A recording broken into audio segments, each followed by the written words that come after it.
What if I told you that most people today aren't really living, they're quietly losing? Not because they don't have talent, not because they're lazy, but because they don't have mental strength. Think about it. We scroll through social media comparing ourselves to everyone else. We feel envy, we feel stuck, we feel weak. We chase comfort, yet somehow we're always exhausted. We avoid pain, but still we suffer every single day. The truth is hard to swallow. Comfort is slowly killing us. And here's the paradox: struggle, though painful, carries the seed of true power. But this isn't new wisdom. The ancient Stoics discovered it long before the internet, before smartphones, before self-help gurus. Marcus Aurelius, the Roman emperor, once said, "You have power over your mind, not outside events. Realize this and you will find strength." That's not just a pretty quote for Instagram. That's a weapon, a mindset, a way to stand firm in chaos without breaking. Stoicism doesn't promise an easy life. It gives you the tools to become unstoppable. And that's why today on Stoicism Breath, we're diving into 8 brutal Stoic laws. Laws that will force you to level up mentally, emotionally, and spiritually. This isn't fluffy motivation. This is real talk, real change. These lessons were forged in the fire of ancient Rome, but they're just as urgent in our noisy, anxious world today. Before we dive in, I want you to pause for a second. If you're serious about growth, don't just treat this like background noise. This is your wake-up call. Hit the like button right now. Leave a comment when something hits you deep. Share this with someone who needs a push. And whatever you do, don't skip ahead, because missing even one of these Stoic laws could cost you clarity, strength, or courage in the moment you'll need it most. So let's begin. Law number 1. Embrace discomfort like a friend. We've been taught since childhood to run from pain. But the Stoics flipped that script. They said run toward it, eyes open. Now think about it. When did you grow the most in your life? Was it during times when everything was easy, or was it when life knocked you flat and you had no choice but to rise or stay broken? Marcus Aurelius lived through wars, betrayal, and illness, yet he led Rome with calm. He didn't run from discomfort, he invited it to shape him. He wrote, "The impediment to action advances action. What stands in the way becomes the way." Every obstacle is a training ground, every delay a test of patience, every rejection a teacher of resilience. Modern life tells us, avoid pain, but Stoicism whispers back, train for it, that cold shower. It's not just discomfort, it's practice, that difficult conversation. That's not just awkward, it's a path to growth. That gym session when you're already exhausted, that's where your character is being carved. The Stoics even practiced voluntary hardship. Seneca slept on the floor, ate the plainest food, wore old clothes, not out of self-hatred, but out of self-training. Why? So when life stripped away comfort, he wouldn't be shocked, he'd be ready. And here's the deeper truth. Discomfort is not your enemy, it's your mirror. It shows you who you really are and who you're becoming. Avoiding small pain today only sets you up for bigger pain tomorrow. So here's my challenge for you starting today. Choose one small discomfort and lean into it. Take that cold shower. Sit with boredom instead of grabbing your phone. Have that tough conversation. Because discomfort is not punishment, it's training. It's sharpening your edge. And the only way to become unstoppable is to stop running.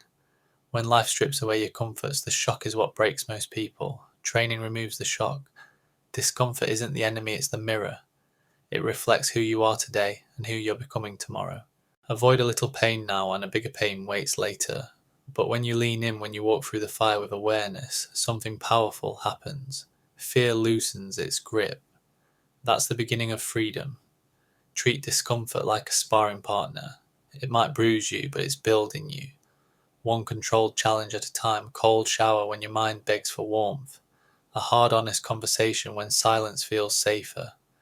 5 quiet minutes without your phone when your thumb twitches for the screen. This is how warriors are forged. Momentum is built in small, voluntary hardships. The only way to become unstoppable is to stop running. Law number 2. Stop being owned by your emotions. How many days get hijacked by a feeling? One rude comment and the whole mood swerves. Plans change and the mind spirals. A wave of laziness arrives and discipline vanishes. It's not a flaw unique to a few, it's the default setting for many. The harsh truth is simple: when emotions rule, freedom fades. The Stoics considered slavery to emotion worse than iron chains. Epictetus, once a slave and later a teacher, cut straight to the point. Any person capable of angering you becomes your master. They can anger you only when you permit yourself to be disturbed by them. A reckless driver, a breakup, a stranger online handing them your peace is a silent contract of surrender. Emotional freedom begins the moment that contract is torn up. Stoicism does not demand you to feel nothing. It asks for precision: notice the feeling, name it, and choose the response. The difference between a child and a Stoic isn't the emotion, it's the space around it. The child explodes. The Stoic breathes, observes, and acts with intention. Marcus Aurelius reminds, if distress rises from anything external, the pain comes from your judgment of it, and you can revoke that judgment at any time. That's not denial, it's control. It's the power to reserve your energy for what matters, to honour your values over your impulses. It's also brutally fair. Blame can't be outsourced. He made me mad becomes, I reacted. And if it's yours, you can remake it. Emotional strength is the capacity to feel without being led on a leash. Anger can be present and the action still measured. Fear can surge and the step forward still happens. Sadness can visit and you still keep afloat. In practice, this is physiology and philosophy working together. A simple protocol. 1. Pause for 10 slow counts. Interrupt the autopilot. 2. Breathe through the nose longer on the exhale. This signals safety to the nervous system and steadies the heart. 3. Name the feeling: anger, anxiety, shame. Naming shifts activity from raw reactivity to reflective control. 4. Ask, is this useful right now? If yes, channel it into a value-aligned action. If no, release the story and keep the lesson. 5. Act small, act steady. Choose the next right move, not the perfect one. This isn't robotic, it's rehearsal for the moments that decide a life. Over time, the nervous system learns a new groove: less catastrophic storytelling, more grounded response. Heart rate steadies faster. Sleep improves because rumination has less fuel. Relationships deepen because conversations are chosen over explosions. Work compounds because discipline stops disappearing at the first flicker of discomfort. 3 anchors make the practice stick. Environment reduce unnecessary triggers. Fewer dopamine spikes from constant scrolling mean fewer emotional troughs. Curate what enters the mind. Rituals, morning movement, brief journaling, and a consistent sleep window stabilize biology. Stable biology stabilizes emotion. Values in plain sight. A note on the desk with 3 words: courage, honesty, patience. Turns choices into declarations rather than reactions. Discomfort built the body of this discipline. Emotional mastery protects its heart. Together they form a loop. Choose discomfort on purpose to train the mind. Use a trained mind to meet discomfort with clarity. When emotions no longer own the day, calm becomes default, not a rare exception. The room feels different around someone like that, steadier, safer, stronger because they are steering, not being steered. Discomfort is the training ground. Mastery is the graduation. The path continues. On Stoicism Breath, we've just seen how mastering your emotions gives you stability that people can't help but notice. In a world spinning with noise, that kind of calm presence is magnetic. It's rare, and it's unstoppable. True growth begins when you stop being a puppet of feelings and start becoming the master of your own mind. Now comes the third law: stop expecting fairness. Life doesn't owe us anything. One of the quickest paths to suffering is believing it should be fair. You work hard and someone lazier gets the promotion. You love deeply and the person walks away. You do the right thing and somehow you still get punished. That moment of frustration, this isn't fair, is the trap. The Stoics called it out centuries ago. Fairness is not a law of the universe, it's a story we invent. Marcus Aurelius himself, the Emperor of Rome, witnessed injustice every single day. He didn't collapse under it, and he didn't waste his energy whining or blaming. He grounded himself in one powerful truth: life is not about fairness, life is about strength. The Stoics expected pain, loss, betrayal, and change, and because they expected it, they were ready. Holding on too tightly to the idea of fairness makes us fragile. What we often mean when we cry unfair is simply, I don't like this, and I don't want to face it. But growth doesn't come from what feels fair. Growth comes from facing reality head on and moving forward anyway. Look around. Bad things happen to good people. Evil people sometimes win effort doesn't always match a reward. That isn't cynicism, that's life. The difference between the average and the unstoppable lies here. The average person waits for fairness. The Stoic builds such inner power that no external storm can break them. This doesn't mean becoming cold or heartless. It means you stop waiting for the world to treat you right and start treating yourself right no matter how the world behaves. Seneca once wrote, "Sometimes even to live is an act of courage, especially when life seems unfair." So what's the practice? Instead of complaining, use the pain as fuel. Build skills so strong they can't be ignored. Love deeply, but without the chains of expectation. When betrayed, keep walking forward with dignity. This is radical responsibility. Not because everything is your fault, but because the next move is always yours. You can't control how life strikes, but you can always control your response. And it's in that calm, grounded, warrior-like response that your true strength is revealed. Fairness will never be guaranteed, but freedom is always within reach, earned one choice at a time. This leads us directly into the fourth law: focus only on what you can control and let go of the rest. The Stoics believe that your true power lies in a very small circle, the circle of your control. Everything outside it, release it. Epictetus said it clearly. Make the best use of what is in your power and take the rest as it happens.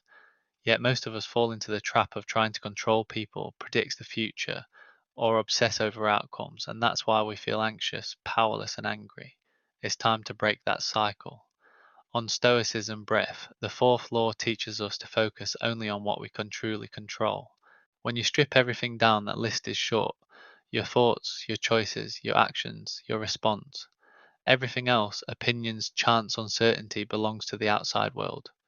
You can't control the weather, but you can control how you dress. You can't control whether people like you, but you can control how you treat them. You can't control the economy, but you can control how much you learn, how you spend, and how you prepare.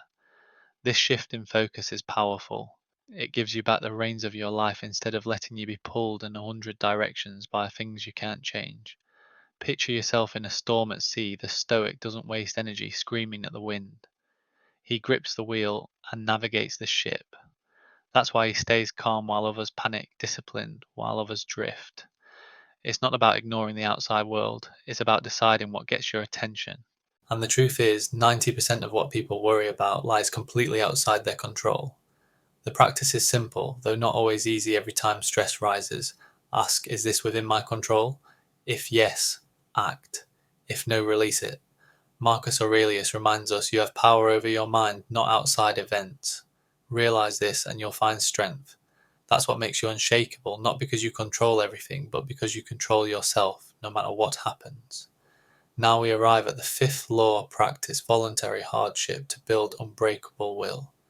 In a world addicted to comfort, discipline becomes a superpower. The Stoics didn't wait for life to test them, they tested themselves first. Not to suffer, but to strengthen. Not to punish, but to prepare. Seneca advised setting aside a few days to eat the simplest food, wear rough clothing, and ask yourself, is this the condition I feared? This practice, called voluntary hardship, built a mind that wouldn't crack when pressure came. Today most people avoid discomfort at all costs. They never skip a meal, never sit in silence, never go without convenience. And so when real hardship arrives, they panic, they blame, they break. The Stoic is different already.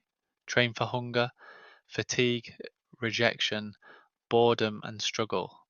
Willpower isn't built by watching motivation. It's built by deliberately doing what you don't want to do. Fasting for 24 hours to remind yourself you control your urges. Taking a cold shower when your body screams no. Refusing a luxury you can afford to sharpen self-restraint. Waking up early to train when the bed tempts you to stay. These small chosen hardships stack, and over time they make you dangerous, not because you're cruel to yourself, but because you've learned the truth. Comfort never made anyone strong. Challenge does. And when hardship comes, as it always does, you don't run. You meet it with a steady smile because you've already walked through fire by choice.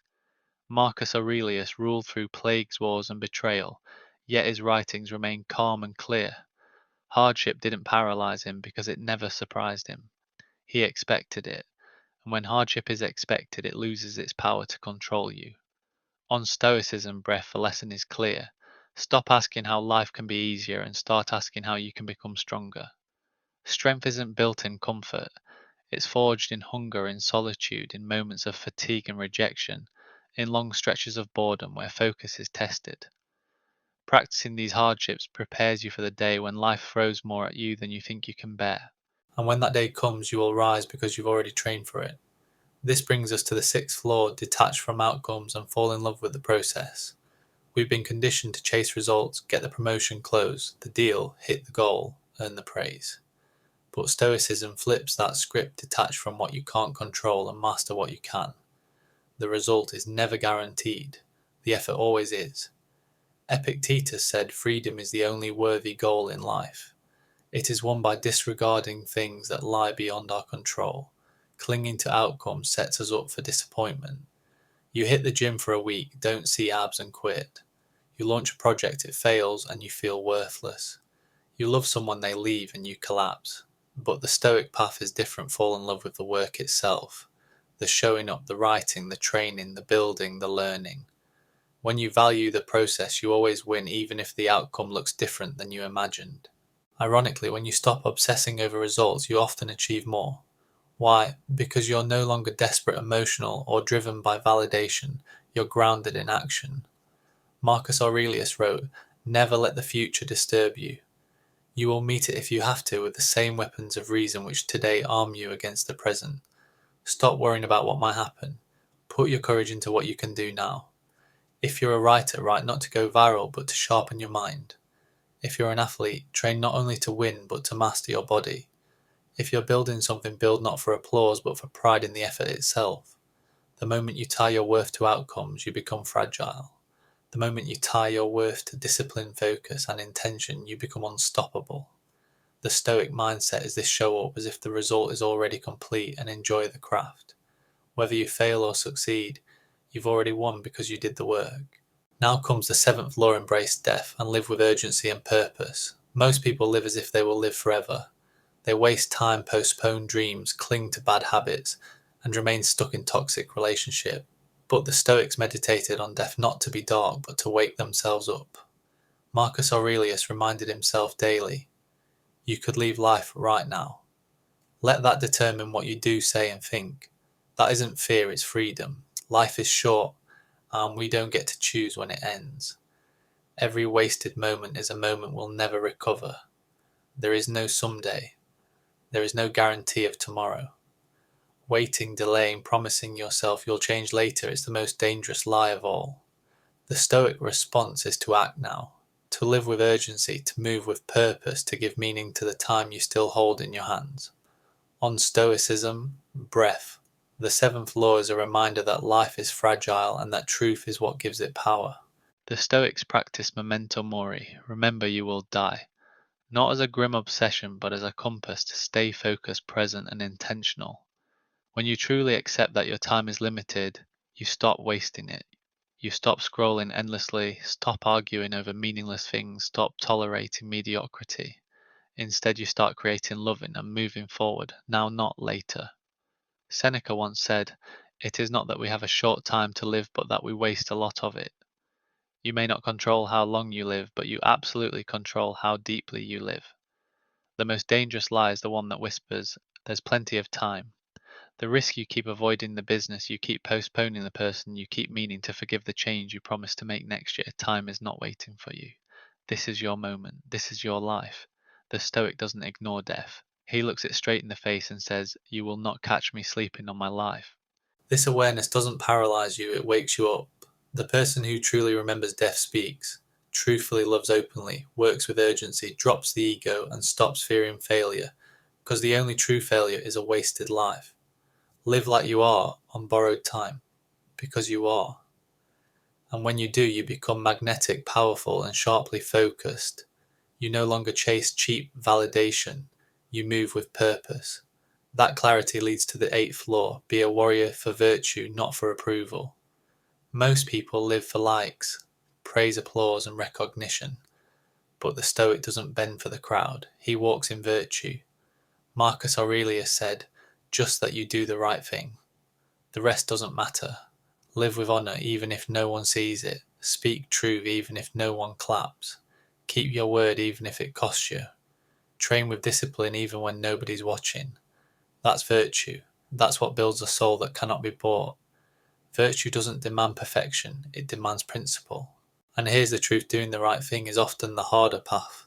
It's easier to lie than to stand in honesty. Easier to impress than to be authentic. Easier to chase approval than to stand alone. But every time you choose principle over convenience, you sharpen your character. You become someone your future self will respect. You build an identity that no one can take away. Seneca wrote, "I will govern my life and thoughts as if the whole world were to see the one and read the other." That is real power. That is a life unshaken by pressure because it's built on integrity. In a world addicted to image, the Stoic is real. In a world of endless noise, the Stoic is still. In a world obsessed with performance, the Stoic is genuine. To be unstoppable, don't live for praise. Live for your values. Live so that even if stripped of status, money, or followers, you would still stand tall. The moment you stop needing the crowd, you become the kind of person others can't help but follow. On Stoicism Breath, the call is to be a warrior for what is right, not for what's popular. Even if the path feels lonely, walk it as if it is the only road that matters. Reaching this point means something inside you is ready to evolve, to leave behind distractions, weakness, and emotional chaos, and to step into something greater. Not perfection, but power. Not control over others, but mastery over yourself. That is a Stoic path. It doesn't promise comfort. It offers clarity. It offers direction. It offers a life of meaning, even when the world around you is collapsing. Marcus Aurelius, Seneca, Epictetus. They did not write for an easy world. They wrote for survival in storms, betrayal, and even death, while holding on to dignity. They remind us that true strength isn't in muscles or money. It's in the man who keeps his word, the woman who faces fear without flinching, the soul who chooses what is right, especially when it is the hard thing. You don't need to wait for the perfect moment. You don't need external motivation. What you need is to begin right here, right now. Train your mind, expect struggle, detach from outcomes, hold firm to your principles, live like your time is running out because it is. And here is the beauty, you don't need applause, you don't need praise, you don't need the world to understand you. When you walk the Stoic path, you become unshakable from within. That kind of strength is rare, it is real, and it is yours. Affirm this truth. Every day I am becoming unshakable day by day. Carry that with you because this is not just knowledge, it is transformation. Share this message with those on the same journey. Build a life of purpose, not noise. And remember, every part of your life, every trial, every challenge is training. It is shaping you. Keep showing up, keep choosing strength, and don't stop until you become unstoppable.